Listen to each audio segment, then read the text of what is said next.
Yes. All right. So let me share my screen. Hello, everybody. Go to screen share mode.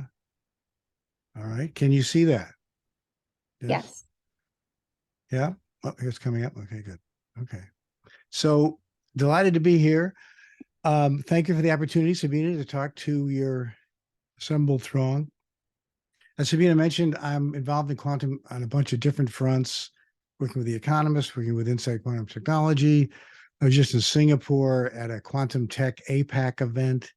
I'm excited about it. I think I want to frame this more broadly by saying that I describe myself as a nonlinear multimodal careerist. So I've had 8 careers so far, from touring rock musician to jingle writer to web producer to 15 years at IBM. I've been retired from IBM for 10 years, working as a freelance writer, consultant, speaker. So I want to frame this talk about working in quantum from a sort of bigger picture perspective around what work and careers and jobs and technology look like and how they're intertwined and how they have been. So feel free to ask questions, but we can certainly go to the end and then have this be more of an interactive dialogue. But I'm happy to take questions as we go. If anything seems unclear or you're unsure or want to probe deeper on one of these topics. Okay, so looking on the slides here, I think it's important to keep in mind, as I said, that the concept of work has been constantly reinvented. So since we were wandering around in the Pleistocene wilderness, where our technology was spears, and we're trying to kill something bigger than us to eat it and use it to make clothing and shelter, it's always driven by some kind of technology, right? Work, if you will. And it's part of a process, again, that's been going on for literally thousands of years. So working in quantum is part of a longer arch, if you will, a historical narrative that we need to keep in mind. Here's a cobot working with some guy in an industrial setting. Any history buffs? I have a quiz here. I always like to start with getting people thinking about perspective. Here's a quote, and I want to ask you who said it and when they said it and what they said it about. So feel free to put in the chat if you have any ideas. I'll do my best fake British accent to give you a hint. I refuse to issue a patent for fear it will put my poor subjects out of work. Right? Any ideas? So subject is a tip off, right? And a monarch. Any ideas? I'll do the Jeopardy theme. Bum, bum, bum, bum, bum, bum, bum. Okay, I won't belabor it, but the idea is this was a quote. This is something that this monarch said. This is Queen Elizabeth I. She said it about issuing a patent for a mechanized knitting machine, and she said it in 1589. Right? So this is 430 odd years ago, when people were apprehensive about technology changing patterns for work and careers.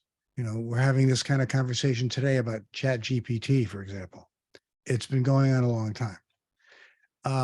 Thomas Friedman, famous author and New York Times op-ed writer, says more people can compete, connect, and collaborate in more ways for less money from more places than ever before.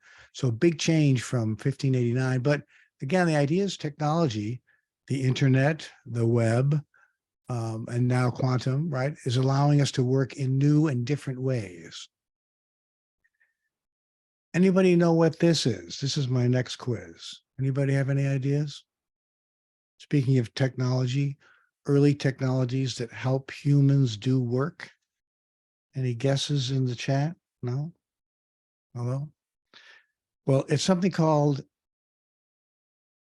the Antichither Mechanism, and it's considered to be the first analog computer. It was discovered in about 100 feet of seawater in the Aegean off an island called Antikythera, a Greek island. And it's believed to have been built around 200 BC. And it was a machine that could track the orbits of the 4 planets closest to the sun. It could monitor lunar eclipses, keep track of the 4-year Olympic cycles. It's quite a remarkable device. There's actually a recreation of it that this British scientist put together. You can look it up as a cool video on, probably find it on YouTube. But anyway, the idea an early device, an analog computer, a machine to help us calculate and deal with problems that are, somewhat intractable at the time.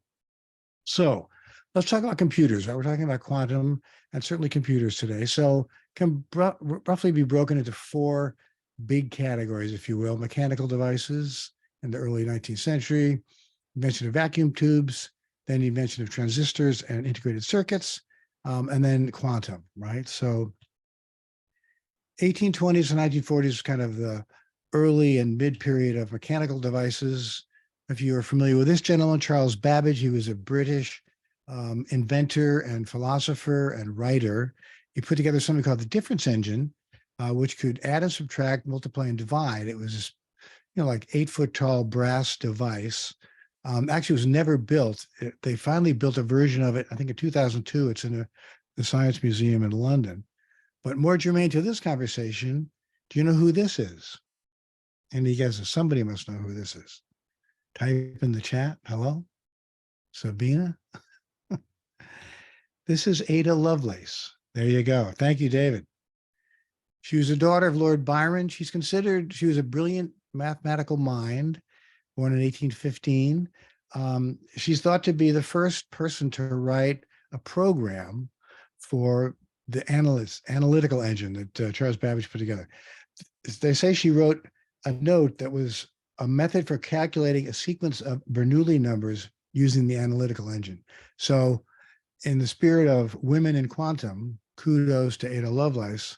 I'm sure if you don't know who she is, you should investigate her further, but she was a seminal player, woman in science in the early 19th century. So where you had vacuum tubes, development of the first vacuum tube by Lee DeForest in 1907 looked like this. It led to this. Any guesses as to what this is? I'm asking H. Hassan or David, history buffs. So this is ENIAC, which was the first programmable electronic general purpose computer, mostly designed to track ballistic trajectories. It was University of Pennsylvania, 1945. Looks pretty complex, right? Room-sized device, but was a breakthrough in terms of the power of computation that this allowed humans to have, right? ENIAC, yes, David, bravo. Then transistors, right, to the present. So that's still going on. Bell Labs, Bardeen and Brattain invented the first transistor. Then Intel came out with integrated circuits in 1971, which led to things like this, right? The IBM personal computer in 1981, and Lisa and Apple II, and I actually bought a Mac Plus in 1986, and now, needless to say, it's on your wrist, right? So from ENIAC to your wrist, that's a leap. But again, keep in mind historical trajectories around the development, emergent, and refining of technologies, right?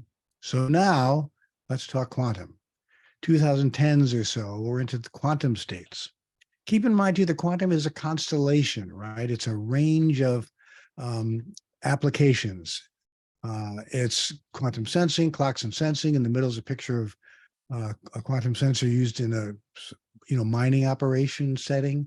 On the left is a trapped ion quantum computer. Lower right is cold atoms. Upper right, superconducting, like IBM's machines. Quantum networking is another area of focus. Lower left is depicting that, right? So again, it's a constellation. It's not one thing. So what that translates to in terms of careers and jobs is lots of interesting options across a range of settings, right? Make sense? So here's a quote from Bob Souter. He was a leading quantum proponent at IBM for many years, and then about a year ago left and was recruited by Inflection, Cole Quanta. He says many industries are currently working with quantum computing, including banking, capital markets, insurance, automotive, aerospace, and energy. And in years to come, the breadth and depth of the industries leveraging quantum will continue to grow. I think that's a very fair statement. And again, the context, the broader message is lots of interesting careers, jobs, certainly a range of skills required, but huge opportunities for you as potential workers in the quantum ecosystem, right? Let's talk about problems and why quantum computing per se is so exciting. And sensors, certainly in networking, but let's talk computers for a moment. You can break problems we solve into two broad categories. Problems we solve every day. Sometimes calculations are challenging, but we can solve them in a reasonable amount of time with a high performance computer, a supercomputer. And then the other category is sort of problems that are so hard we don't even really bother talking about solving them, right?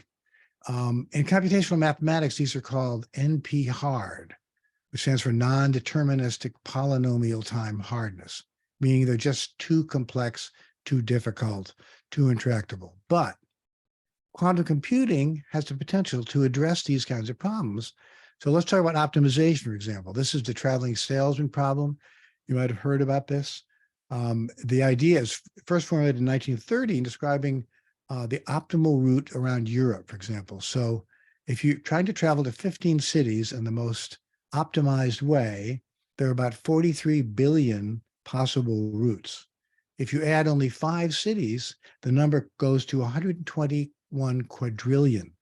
So this is a huge problem, but that quantum computing might be able to address, and implications for logistics, for manufacturing, for transportation, right? Lots of places where optimization improvements would deliver value. Talk about drug discovery. So quantum computers have the ability to manipulate protein-fold, identify molecules at a rate and pace never before possible. It takes typically 10 years and $2.4 billion to bring a drug to market. Quantum computers could dramatically reduce that time frame. Cures for cancer, maybe, genetic diseases, Alzheimer's, a vaccine for the next pandemic, all possible. Finance, big focus on finance, where the money is, right? So many big banks are exploring how to use quantum for portfolio optimization, for smarter investment strategies, for fraud detection, for running complex Monte Carlo simulations, both on the inside and the outside, for clients as well, for revenue generation, but also internally, running processes in their IT infrastructure more efficiently, more effectively. Talk about communication. So lots of settings where fast, secure, immutable networks are needed to deliver information, say for finance, for healthcare, for legal settings, military secrets, where you want to have information travel quickly and be unhackable. This is one of my favorite markups of,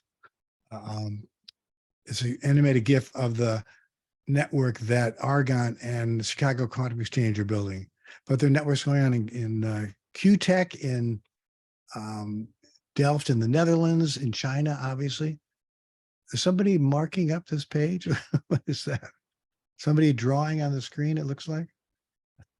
Not sure what that is. Sabina, any idea? Is there a way to erase it? Somebody bring up a whiteboard? Okay, anyway, let's go back. So predicting the weather, this is one of my favorites. So we can currently predict the weather, with about 85% accuracy, say 3 to 5 days out. 10 days out, the accuracy drops to about 60%, maybe.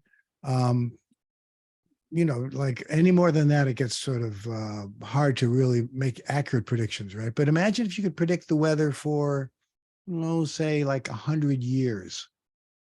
Now, to be fair, there are lots of stochastic variables that would make this challenging, but in theory, this would impact agriculture, transportation, environment. My favorite sort of phantasmagorical example is, imagine LL Bean gets this data and they reach for their supplier because they got the information that the winter of 2038 is going to be exceptionally cold. So they want to make sure that they order enough of those red reindeer sweaters so they'll have them in stock. They'll have an inventory to deal with the increased demand. Implications for manufacturing, for logistics, for transportation, for supply chain, for marketing, all that, right? So that's a kind of fun one. Let's talk about how you can contribute. Lots of ways. This is a set of screen grabs from technologies that appeared in like the 70s and 80s that were breakthrough technologies at the time, similar to the perspective on quantum today, just to give you a sense of how this works. So ideally, for an innovative technology to get adopted and advance, it has to be moved into the marketplace. It has to deliver both business as well as socio-cultural value. So these are just some fun examples of technologies around personal computers and hard disks and printers. And what the view was when people were trying to understand what the value might be. One of my favorites is the Apple ad in the upper right, dissing Thomas Jefferson, saying he would have done better writing the Declaration of Independence, maybe if he had an Apple computer. The other thing to keep in mind is some of these brands are gone, and that's going to be true of quantum as well. Keep that in mind as you think about where you might want to work, what kind of quantum company, what kind of quantum setting you might want to go to, right? Some companies will be successful, might be the next Google or Microsoft. Some companies will get bought or absorbed, acquired. Some companies will go out of business. That's the way business works, right? So I bet none of you knows anyone with a Royal McBee Royal Precision Electronic Computer, this ad in the middle, or a Juki 6100 printer.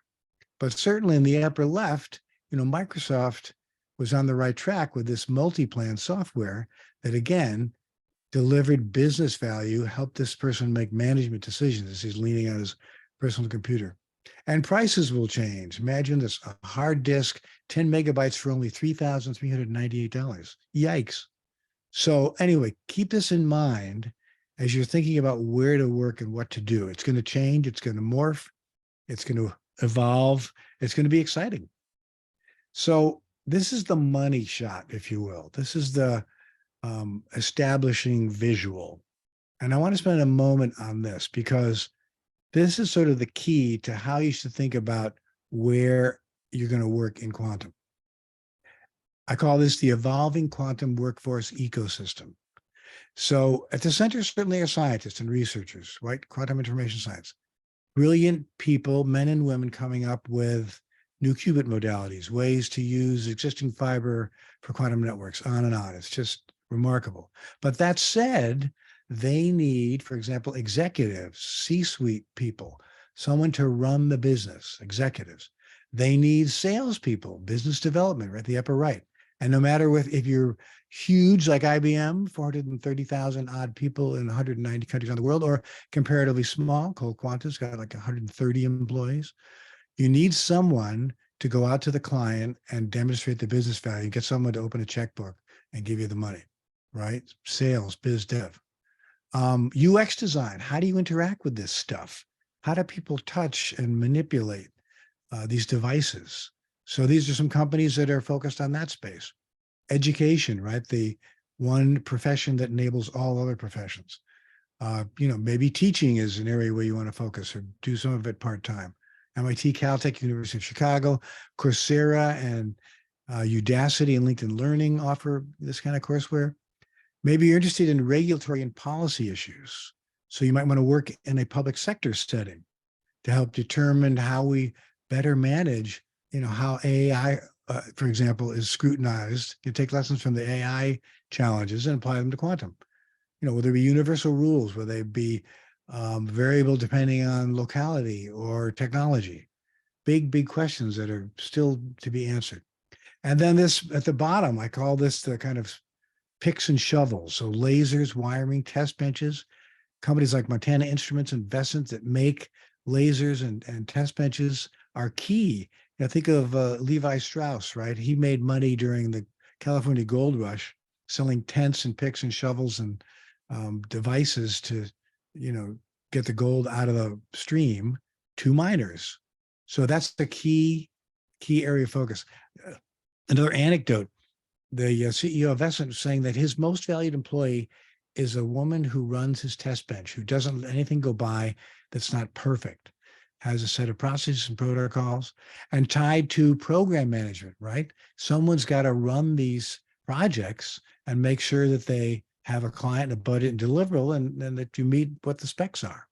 Comms and PR, a big focus, certainly people writing about this in terms that lay people can understand. Marketing and branding, people who sit at these companies that have to put together language that touts the value of their offering and in the context of other capabilities and other offerings. Investing, more and more banks are setting up practice areas, desks where they advise clients on investing in quantum, what the options are, venture capital firms, and then strategy consulting. They say that this is actually the one area where quantum is, people are making money in quantum, if you will, because people who run big businesses, executives who hire management consultants to help them guide strategy long term, are bringing in management consultants from McKinsey, Accenture, BY, BCG. Where is this really going? How will this impact our business model? So this is the key slide. Again, I'm going to share all these with you. But keep in mind that it's a constellation. If you have skills in any of these areas, and you may move from one to the other, you may be a scientist and move into biz dev. You may be a UX designer, decide you want to write about, move into a marketing and branding role. So again, lots of interesting options.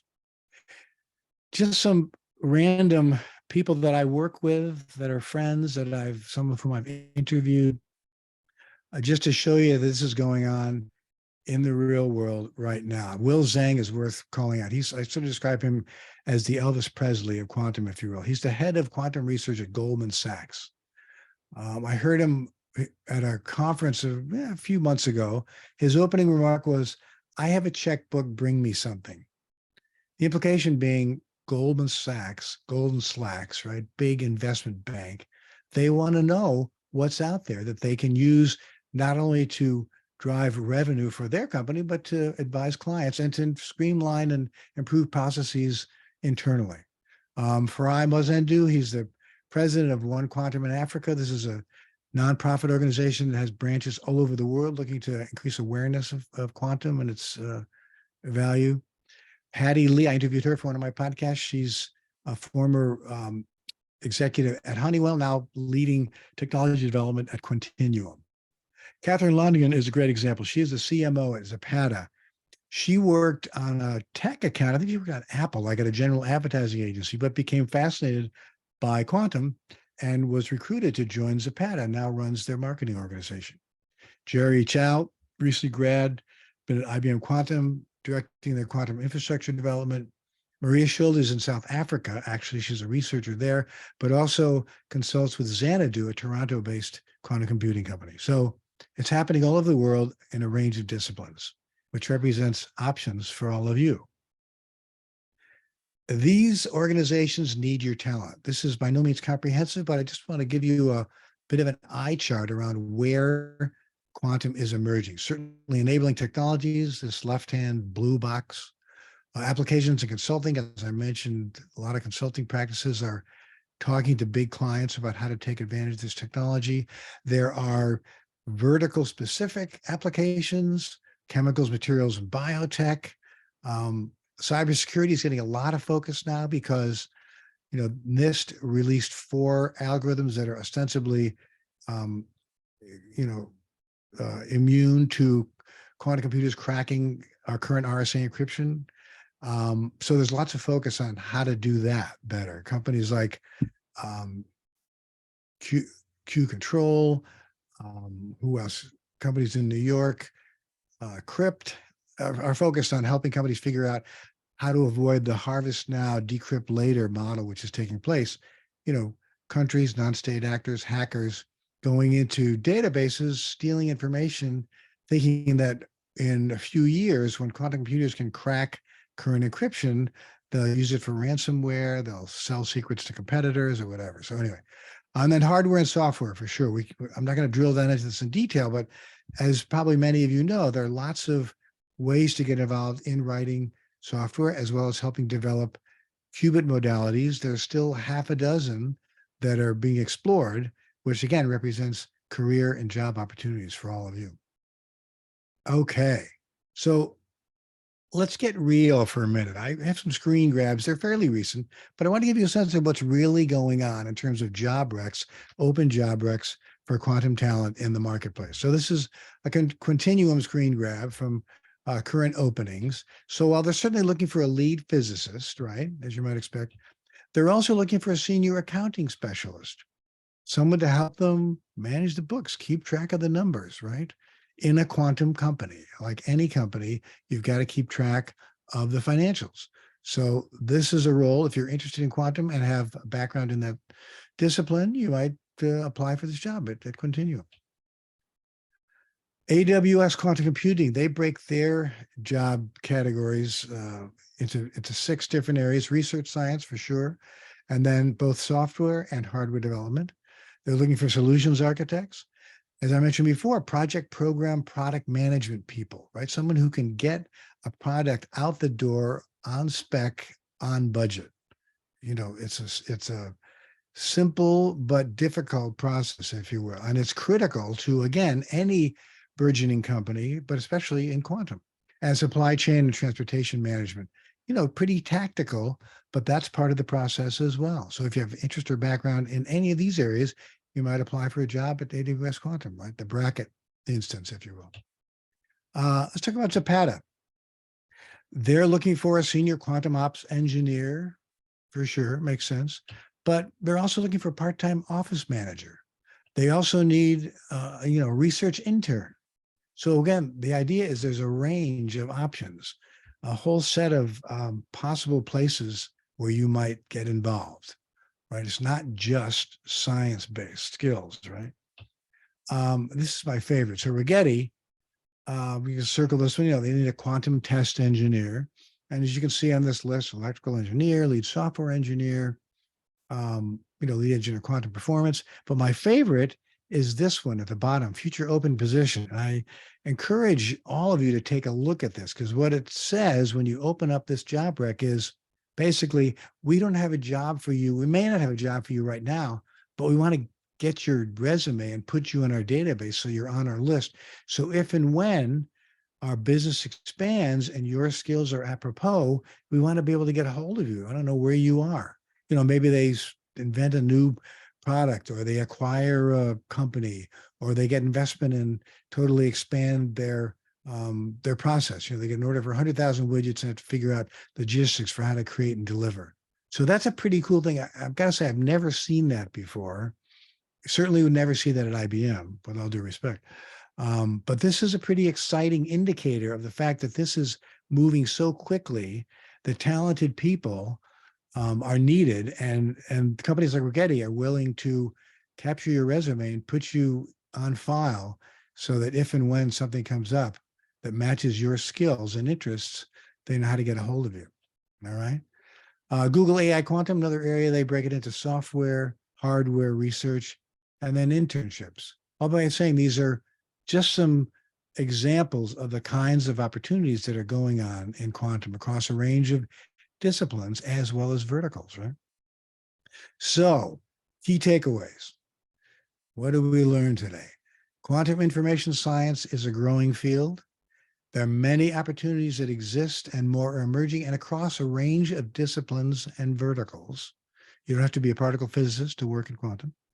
Be ready to work in different settings and different roles. I met a woman at Form Factor whose background was in accounting, but she was hired to run a laser test bench because they wanted someone with good analytical thinking skills that they could train to do what they wanted, to have her do exactly the way they wanted her to do it. Keep learning, keep exploring, being aware you have transferable skills, right? And there's going to be a delta. There's going to be skills you're going to have to acquire and skills you can apply and take into a new setting. And the final takeaway is network, network, network, right? It's an adage that's oft or historically ascribed to showbiz, but it's true in every business today in 2023.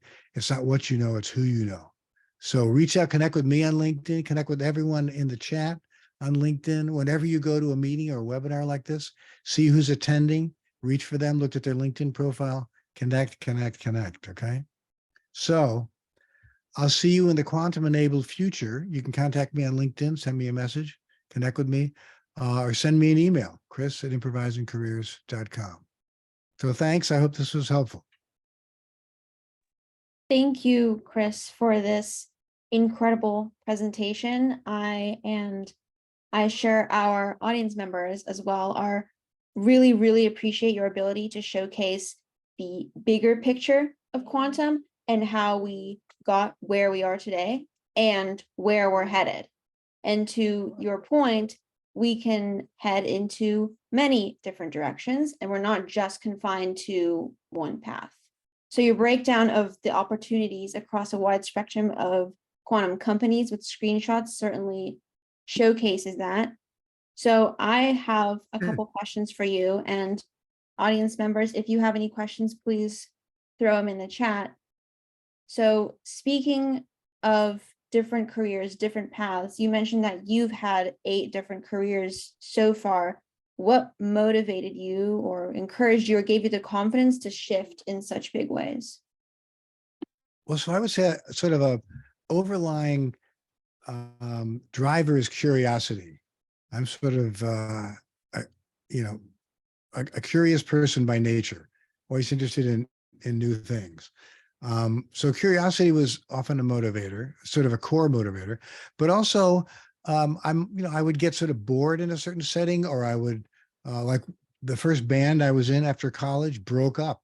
So I said, well, what am I going to do now? So I moved to New York City to see if I could run with the big dogs. And it was a challenging environment for sure.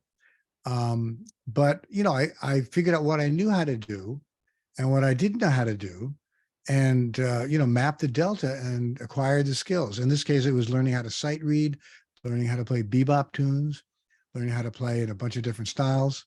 So that's a model that kind of has gone, through my 50 years in the workspace, if you will. So curiosity for sure, trust your gut. What are you interested in doing next? And then figure out what you know how to do and what you need to know how to do to make a move, and learn what you need to know how to do and move on. So I have a follow-up question to that. You say that, you know, basically take an inventory of what skills you have and then figure out what skills you need to further learn and apply to the next step. So because quantum computing is so diverse and so decentralized, with so many different opportunities and so many different types of quantum computing and different platforms to learn off of, how do you determine which skills, which platforms to learn and understand? Or is it broader than that? Well, from a scientific standpoint, so if you've been studying quantum related topics, say at a university level, you've likely been focused on, one of the main sort of quantum areas, maybe optics or, quantum physics per se, or quantum mechanics. So I would think about, what companies are using those kinds of skills, based on qubit modalities, or go to market. Look at these companies and see what their offerings are.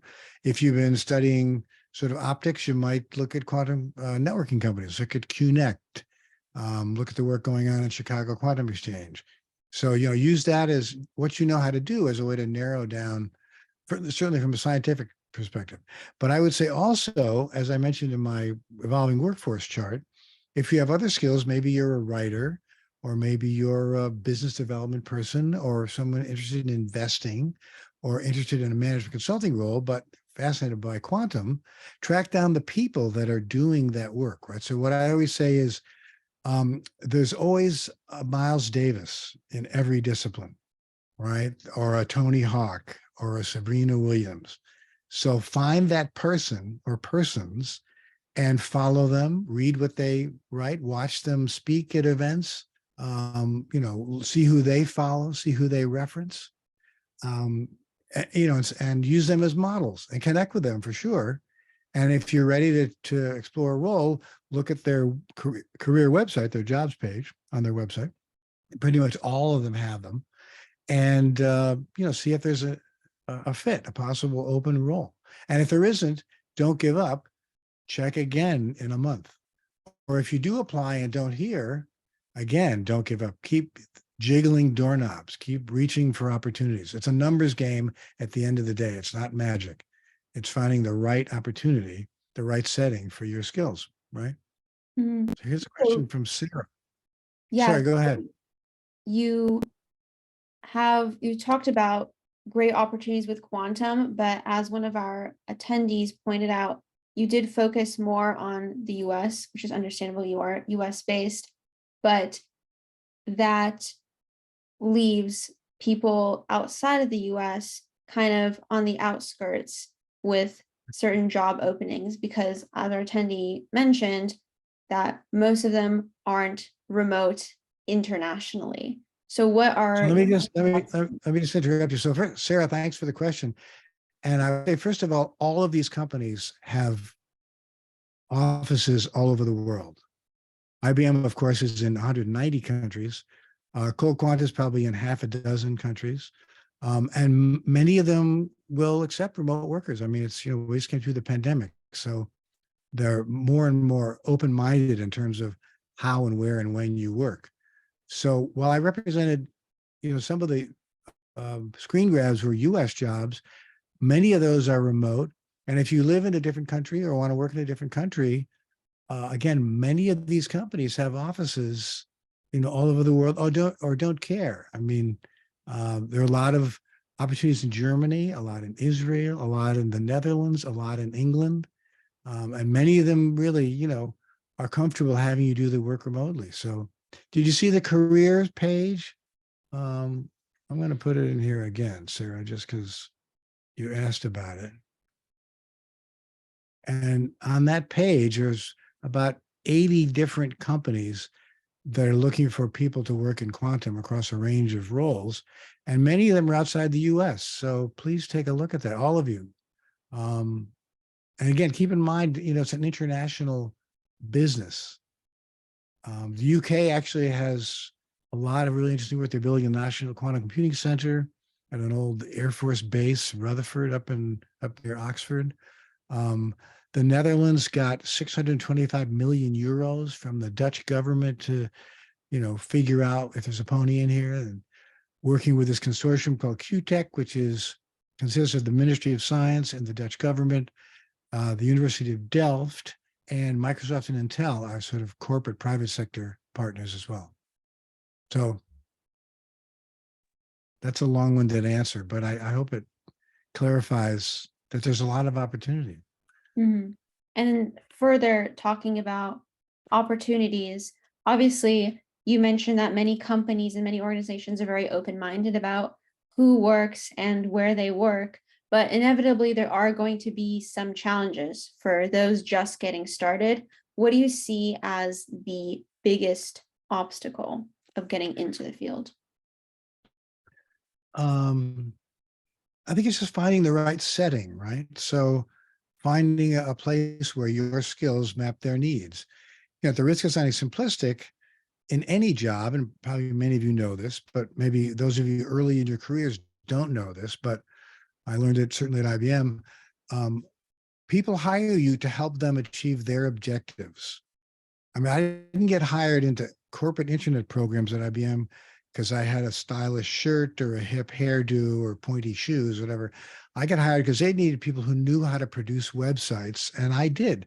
And in 1998, there weren't, with all modesty, a lot of people on the planet who knew how to produce websites. I had taken my jingle producing skills and moved them to the web, and had worked at a couple of seminal interactive agencies for big clients, one of which was IBM, actually. But Johnson & Johnson, I built their first corporate website. So the idea is finding a setting where your skills map their needs. And again, because this is moving so quickly, as I mentioned about the woman whose background was in accounting, the right company will realize that you're smart and trainable and maybe don't have 100% of the skills on the job rec, but are interested and passionate about the company and their mission, and your values and ethics align with theirs, and will bring you on board and train you. So yeah, don't be dissuaded by if you don't have 100% of the criteria on the job rec. A lot of those, again, one more funny comment, then I'll stop, but a lot of those job recs are either written by someone who was in the job before they left and they got, promoted or moved to another role or whatever. Or many are written in the style that HR people call a purple squirrel, meaning there's nobody on the planet that has that set of skills. You need somebody who has a PhD in medieval Irish literature and then started a company and sold it to Google and then worked in the Peace Corps in Africa for 10 years. And no, there's nobody like that. What are you, out of your mind? So again, don't be dissuaded by off-putting descriptions of requirements in the job rec. If you have 60% of the skills and experience and you like the company, go for it. Worst thing is you'll never hear from them. Best thing is they'll bring you on and train you if they need to. Right? Mhm. And So here's speaking of Zainab. applying for opportunities, Zainab, another attendee, is asking, do you advise people to wait until having a certain amount of experience in quantum computing in order to apply for a position? Or should you just go and apply with your current level of quantum computing knowledge? My advice, Zainab, is go for it. Life's too short. This is moving too fast. Not everyone will get it. I mean, some companies will block. I mean, to be fair, big companies like IBM or even like Google or Microsoft or Amazon, might want you to have more skill, but there are also internship positions as well. Many of these companies, that's how they vet potential employees, right? They'll put you in an internship role and see if there's a fit, see if you like it, see if they like you, see if you have the skills, see if you're trainable, see if you're open to, doing what they want you to do. I would say, if it if the company looks interesting and you like the people, go for it. Now, the corollary for that is trust your gut. Like, don't go somewhere where, it looks like it's moderately interesting and the people are okay, but that one guy was a jerk and that gal gave me a hard time. And, go where you feel comfortable. Go where, you're going to have a good time, where you're going to want to be sitting or working remotely every day, whatever. So, Zainab, does that answer your question? Yeah, I mean, better to better to stretch Mhm. and go for it. Again, worst case, you don't get the job, and so you then apply for the next one. Mhm. Just keep. So you talk about how quantum is accelerating so quickly. How do you see your own role with that acceleration in the quantum space evolving over the next few years? Well, I think I'm going to move more and more sort of into an educational setting, somewhat like we're doing here. I actually just got hired by Arizona State University to help them develop a certificate for quantum for executives and leaders. So it seems to be the direction.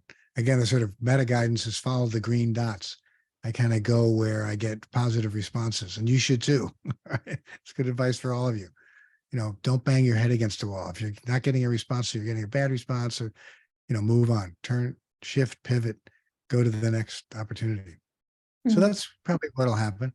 I mean, I enjoy doing the panel moderation and master ceremonies.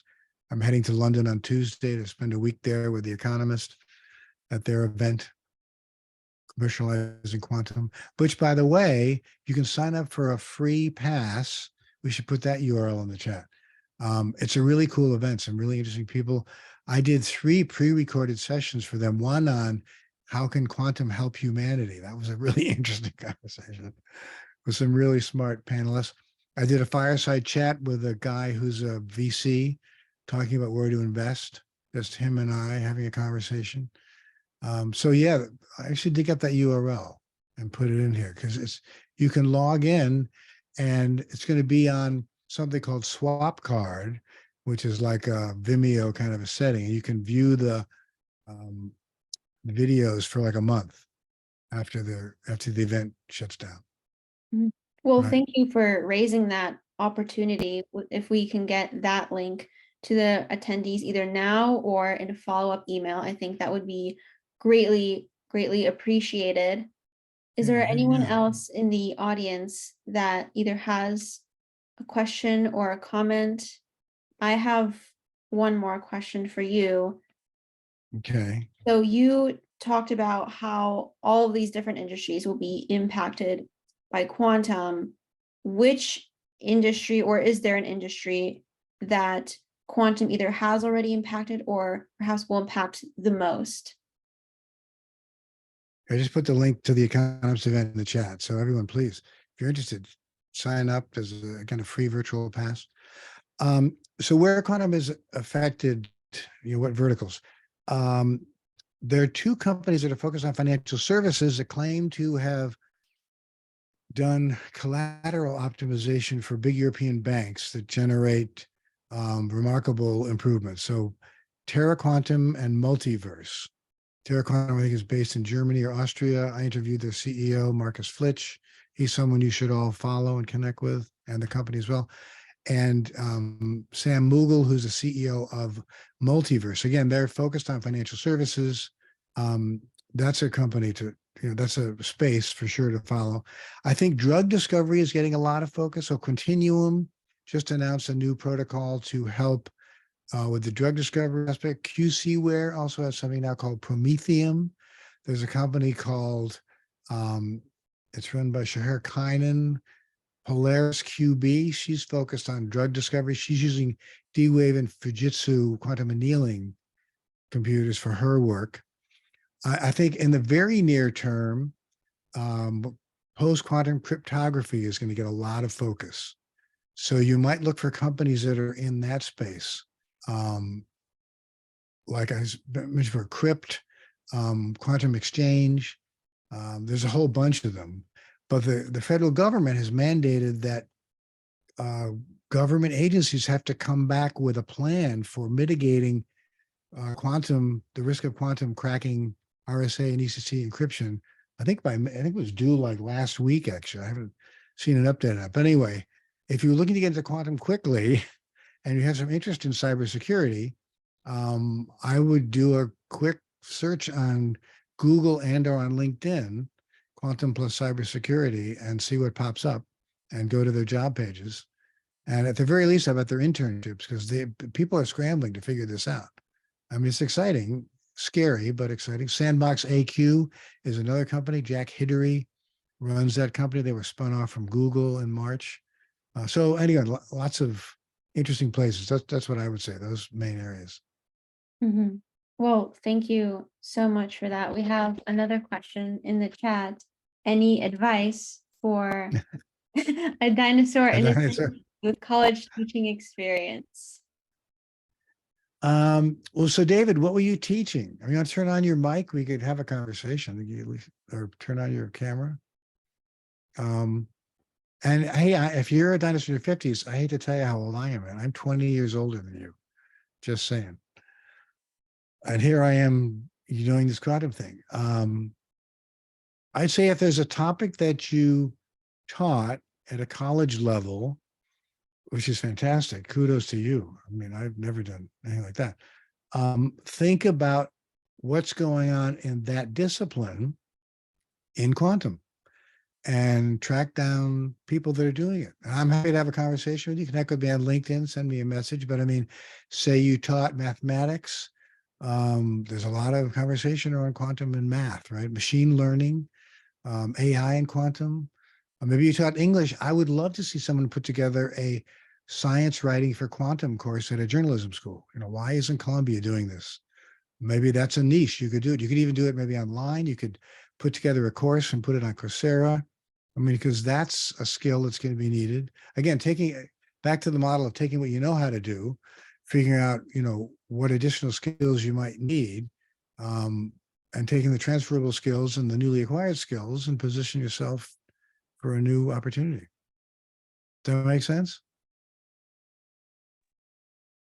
Thank you so much for that advice. I think it's definitely applicable to everyone. As you say, figure out what skills you have and then figure out what you're interested in and apply those skills and find what you can do in quantum, because there's so much you can do. Yeah, there's so much. Are there any other final questions from the audience? Don't be shy. None of this will be on the test. And reach for me on LinkedIn. I know, it's easier to be a lurker, but send me a connection request and I'm happy to continue the conversation. Send you my Calendly link. We can set up a Zoom. It's one of my favorite things to talk about quantum and careers for sure, and careers even in general. So there's lots of cool, interesting stuff to do in quantum, just saying. So go for it. Jump in. Get started. Don't be shy. Well, thank you so much for your time, Chris. This was really amazing discussion. So really, thank you for your time. Thank you to all the audience members who participated. and we will follow up. I will send out all of the links and resources that Chris mentioned and pointed to. There's that Economist event on Tuesday. We should all definitely register. It's free. So thank you so much, and have a great day, everyone. Thank you. Bye.